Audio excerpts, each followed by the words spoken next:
Hello and welcome. You are watching Global Lens. I'm Parikshit Luthra. These are the top global headlines we are tracking.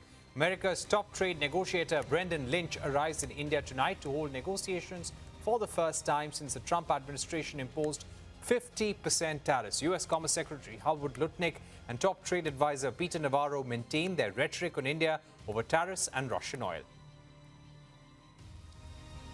Next round of India-EU talks scheduled in Brussels between the 6th and 10th of October. Commerce Ministry says India is looking to export more labour-intensive goods to the EU. Sources say negotiations are in a sweet spot and are on track to be concluded by year-end.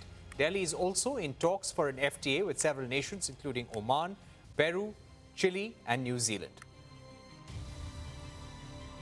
President Trump says trade negotiations with China have gone very well and he will speak to President Xi Jinping on Friday, also hinting at a potential deal on TikTok's US business without explicitly naming the company.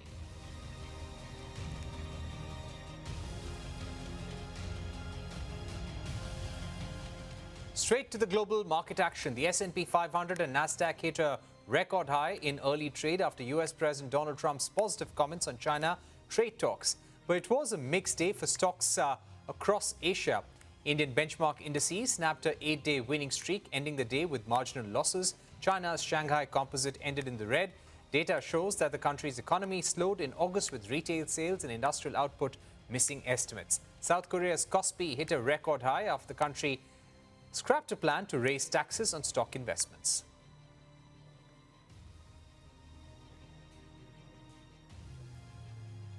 The top story this evening, Israel has intensified its offensive on Gaza. Overnight strikes flattened at least 16 buildings and killed 53 Palestinians. This escalation comes as U.S. Secretary of State Marco Rubio met Israeli Prime Minister Benjamin Netanyahu in Jerusalem against the backdrop of global outrage over last week's bombing in Qatar, a strike that targeted senior Hamas leaders on the soil of U.S.'s close ally and drew criticism from President Donald Trump. Rubio began his visit at the Western Wall, with Netanyahu affirming U.S.-Israel ties as the war rages on. At a joint press conference, Netanyahu hailed Washington as Israel's most reliable ally. However, he did not rule out any further strikes on Hamas leaders in foreign countries. Rubio, in turn, said all hostages must be freed and that eliminating Hamas remains the U.S.'s objective. He stressed America's unwavering commitment to Israel and argued that efforts to recognize a Palestinian state have only emboldened the Hamas, making it harder to end the war. The meeting comes as Arab leaders hold a summit in a show of support for Qatar. Qatar's prime minister urged the international community to stop applying double standards and to punish Israel.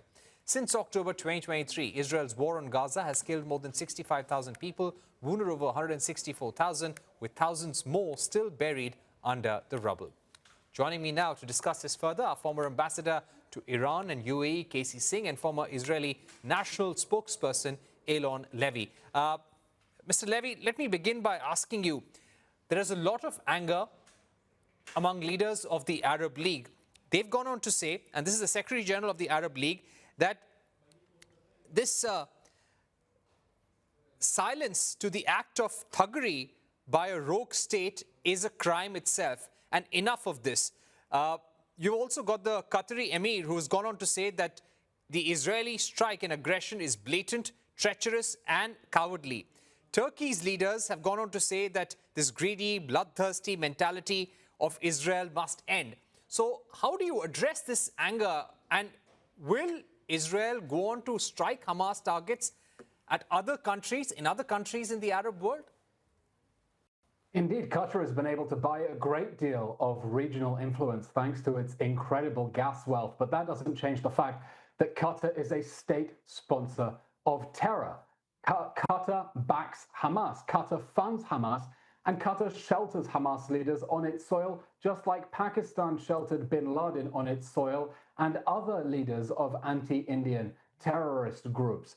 And just like Pakistan, Qatar is playing a double game. It claims to be hosting talks, to be a mediator, while Qatar in fact condemned Israel on October 7th and has been telling Hamas to hold on to the hostages to get a ransom that will allow it to stay in power. And Israel has made clear there will be no impunity anywhere for the masterminds of the October 7th massacre. We will not allow any country to give safe haven to terrorist masterminds plotting attacks on our civilians. I dare say, just like India's own doctrine of surgical strikes against terrorist groups who are being given shelter in Pakistan, there must be no safe haven for terrorists anywhere. Right. Let me get in Ambassador K.C. Singh. Ambassador K.C. Singh, does this complicate attempts to end the war, arrive at a ceasefire? Qatar clearly is very angry, and so are the other members of the Arab League. How do you expect things to move on from here? And what role do you think Marco Rubio had to play when he arrived in Israel with a message from President Trump? Well, quite clearly, they still continue to give a very long rope to Israel. Probably what he told them is, you better hurry up and do quickly whatever you are doing, because the attack in Qatar has brought almost all the Islamic and Arab countries together. That's what's happening in Doha. So it's not just the Arab countries, 22 Arab League countries, and the 57 members of the OIC, Islamic Organization of Islamic Conference. They will be meeting there. And there are proposals like from Egypt. They have said that we should form a protective group like NATO. So it's brought countries together, all the Gulf countries, even Emirates, which had signed the Abraham Accord with Israel and normalized relations, has been forced to shift into a position closer to that of Qatar. The president of UAE flew down all the way, and I'm sure he'll be there again for today's summit. So essentially what has happened is Iran, the Gulf countries, Turkey, Egypt, they are converging on this. So I think this is where probably Prime Minister Netanyahu overreached. He's gone a step too far. And there is general sympathy for Qatar because they said they were mediating and mediation was going on. And you can't have an attack in the middle of mediation. And on the very site where the group that the Qataris were talking to. So overall, I think other than US, but even remember, even Americans for the first time supported a UN General Assembly resolution condemning Israeli action. So far, they've never done that. They essentially fight to protect Israel. They stop Security Council resolutions, use their veto. But for the first time, they backed a resolution. They did not oppose it in the General Assembly. So I think this has reached a point where Israel cannot continue doing what they're doing. And there has to be a path which has to be found. But at the same time, Prime Minister Netanyahu, he obviously has support amongst the right wing in America. And he's flattering President Trump. He said he's the most supportive US president that Israel has ever seen. And that keeps up the support now. Where does it end? I think President Trump doesn't want to lose his friends in the Gulf. And he would not want this new grouping to develop between, because Israel has threatened Turkey too. Now, that'll be a different kind of combat because that's a NATO country. It's got modern weapons. It's got an army. Right. It's not a case of taking on Iran, which had antiquated aeroplanes and so on and so forth. So if you get a NATO kind of thing, which is difficult, between Egypt, Arab countries, Gulf countries, and if Iranians don't oppose it, and at the same time the Turks are on board, I think that's not a very good thing for Israel. It's created a convergence amongst powerful countries. All right. Eylon Levy, what I'd like to ask you is this. Doesn't this strike complicate Qatar's mediation efforts? And number two, today, the members of the Arab League are almost calling out and calling for a NATO-style mechanism or a league of Arab nations to defend themselves against Israel. How would you respond to that? Do you feel that possibly this time Israel may have gone too far? Well, unfortunately, the negotiations taking place in Qatar were a sham. It's been over 700 days, and Hamas, which is Qatar's client, has shown no interest in freeing the hostages and laying down its arms, which is the only way that this war can end. They were dragging on the talks while the hostages are starving and being tortured in the dungeons under Gaza. What Israel hoped was that the elimination of Hamas's leaders in Qatar would remove the main obstacle to a ceasefire. Israel is saying it might be possible to reach a deal with the hostages' captors on the ground to free them, but the political leadership in Qatar, living in luxury hotels while this war is raging, are stopping a ceasefire. They were dragging on talks while starving those hostages and continuing this brutal war. So no, Israel wants to end this war. It wants to end this war with all the hostages home and Hamas removed from power. And the Hamas leaders who are being sheltered by the Qatari regime, which is behind its PR and Islamist dictatorship, let's remember, is an obstacle to ending this war that Hamas began on October 7th, 2023. Right. Ambassador K.C. Singh, how do you see this in light of what's happening in the Arab world? Is this an attempt by US and Israel together? Do you think both countries are on the same page as far as carrying out this attack on Hamas sites in Qatar is concerned? And, you know, you've got the Israeli government officials saying that they will possibly strike other targets in the Arab world. I think it's a mistake. They shouldn't be saying that. This is just a bluff. If they do that, they will really accelerate the convergence taking place between the Islamic countries. And even Israel cannot take on. Pakistan comes in. Pakistan has said they're there and they have nuclear weapons.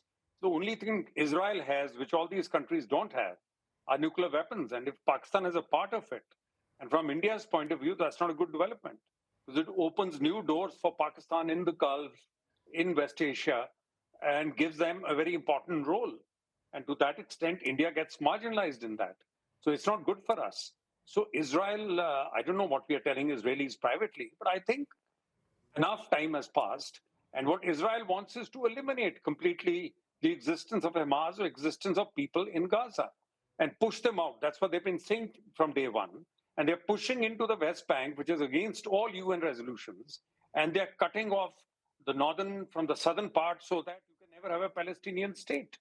And that again goes against UN resolutions.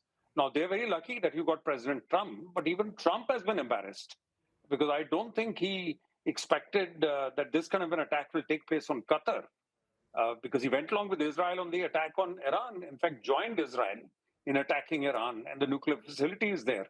But this may be now going too far. I don't know whether America understands it, but I think this is a time where they have to pull Israel back and say negotiations doesn't. How do you end a revolutionary movement? You can kill the leadership. They've killed all the leadership till now. They killed the top leader in Tehran. They've killed other leaders all over the place. There will be new leaders. Because if you keep killing people, then the younger people join a movement. You cannot kill an idea. You can kill leadership. But you cannot take away the freedom of the people, occupy that area, and say somebody else should have them, and push people out of occupied West Bank. Okay. And also go into the most religious place in Jerusalem, Al-Aqsa Mosque, etc. You can't do that. And there, Marco Rubio was there right to the wall. Yeah. And somebody said in America today, the Pope has said, Pope also commented on this about Musk, that you can't have this kind of a position which the rich in America are taking is neither in line with Christian faith, nor is it a very moral thing to do. So I think this may be the farthest that Israel can go before there is a reaction. All right. Final comments from Eylon Levy. How do you sum up Israel's next reaction? Well, Israel wants this war to end. Israel wants the war to end with Hamas removed from power and the hostages home. The first preference is a negotiated solution, but if Hamas does not want to negotiate its surrender and the release of the hostages, it leaves Israel with only a military option. Israel is not going to end this war with Hamas still in power in Gaza, or Hamas will start the next war and the Middle East will be trapped in an endless cycle of war.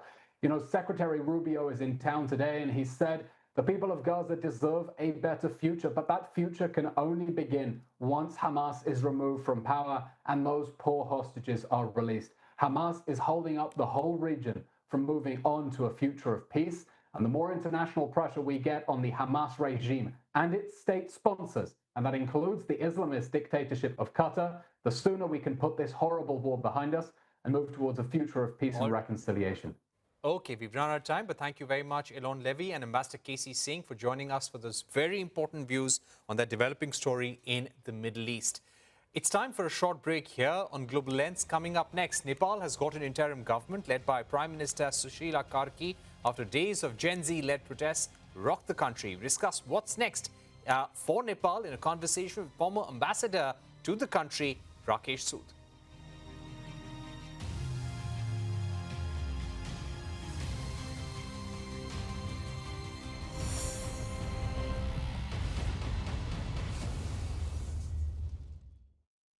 Welcome back on Global Lens. After days of unrest and vandalism, Nepal has got an interim government led by Prime Minister Sushila Karki. The appointment of Karki was made in a Gen Z way via consensus reached on Discord, a platform usually used by gamers, but this time used to select their Prime Minister. Now let's take a look at Karki, her accomplishments, and why Gen Z selected her. First and foremost, in 2016, she became the first woman Chief Justice of Nepal, and she was known for having zero tolerance towards corruption. Her approach to corruption even landed her in trouble with the political establishment in 2017. Those credentials likely played a pivotal role in her appointment. One of the first decisions she took after taking office was to designate those who died during the protests as martyrs and offer payments of 1 million Nepalese rupees to the families of the deceased. Further, she went on record saying neither she nor her team will hold the post for more than 6 months and that within the period, Nepal will hold fresh elections. She also stated that the vandalism during the protests will be investigated and action will be taken. Meanwhile, 3 ministers have already been sworn in and joined Karki's cabinet. Rameshwar Prasad Kanal has been appointed as finance minister. Kulmun Gising, who has been one of the front runners for the post of prime minister, has taken over as Minister of Energy and Water Resources and Irrigation, also holding the transport portfolio. Om Prakash Aryal has been named as Home Minister. Meanwhile, Karki holds over 14 portfolios, including agriculture, defense, foreign affairs, education, among others. What next for Nepal and the present-day interim government? We discussed that with former ambassador to Nepal, Rakesh Sood. Ambassador Sood, thank you very much for joining us. In Prime Minister Sushila Karki, does Nepal get a leader who can stabilize and inspire the country? Well, we have to wait and see because what is happening in Nepal is outside the constitution. Because the constitution of Nepal does not permit this kind of a dissolution of parliament. And this is something that has already been protested by, I think, 8 of the political parties, including the 3 principal political parties, the Nepali Congress, the UML, and the Maoists, and a host of others that have representation in parliament. So I'm sure they're going to go to the Supreme Court asking for a judgment on how this has been done. Now, at the same time, a constitution cannot provide for every single eventuality. So there will be the doctrine of political necessity and things like that that will be invoked. And this protest was also unusual. It created a situation because the protest was against the government, but it ended up delegitimizing all major political parties and their existing leadership. So in that sense, the people who are being who have been appointed by Gen Z in this somewhat, as you said, unorthodox fashion of using Discord, which is normally a gamer's platform, is something which is, I guess, no other country has done this kind of thing before. So Nepal is venturing into uncharted political territory. Right. What's going to be the immediate challenge, apart from a legal challenge to the interim government? What do you think is the first major economic challenge that Sushila Karki will have to face? And do you also believe that the action would also include action against those who were corrupt, and she would have to show some amount of accountability there as well? Well, Prime Minister Sushila Karki said that her priority is going to be 2 things. After she was sworn in, I forget now whether it was 2 days or, but when she was sworn in, she announced that she would attach top priority to first and foremost going after corruption in high places, which means not the petty corruption kind of thing, but corruption by ministers, prime ministers, and so on. And there's plenty of that. And she has a record, as you recall. The second thing she said that she would focus on is to find those responsible for the excessive use of force on 8th of September against the Gen Z demonstrators who, the police used excessive force and many of them were killed. Now the numbers are going up. I mean, there are more than 30 as of now. On that day, there were 21. So these are the two things. But I would like to believe that as a former Chief Justice and somebody who obviously believes in the Constitution, she would also have a priority, or she should have a priority, of restoring faith in the constitutional processes, because after all, the election is part of a constitutional process. The elections are going to be on the basis of political parties, which brings into play questions as to will the other political parties that, even though they have filed legal cases or will file legal cases protesting against the dissolution or questioning its legitimacy, will they take part in the election? Will That's an they important point. participate in the election? And if they don't, or if they are prevented from it, then how is it a free and fair election? How is it constitutional? And I think so, therefore, restoring faith in constitutional processes, me, is critical. Right. The next question is, how important is the developing situation in Nepal for India right now? A critical neighbor. At the same time, we saw how Prime Minister Modi was quick to congratulate and give best wishes to Sushila Karki as soon as she was sworn in as the interim head. What does India need to focus on here onwards? Well, Parikshit, I think we have to have a relook at what was declared as the Neighborhood First policy in 2014. I think we are finding our neighborhood in disarray. We saw this in 2021 when in Myanmar, when Aung San Suu Kyi's government was dismissed. And we saw it again in 2021 when the Taliban came in Afghanistan. In 2022, we saw it in Sri Lanka. In 2023, we saw the protests in Pakistan, though the army then stepped in to quash those protests and restore a degree of stability. 2024, we saw Bangladesh. Now we've seen Nepal. So clearly, we need to have a relook at our neighborhood first policy, because obviously, as a major power in South Asia, we don't like external interference.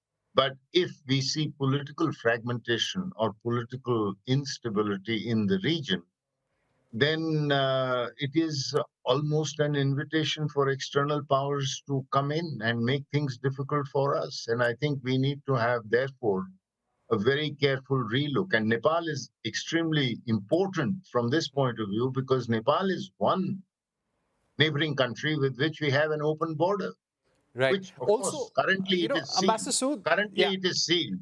right. But It is currently, normally it's an it is open an border. open border. And we have very close relations. But could you also give us a sense of the companies?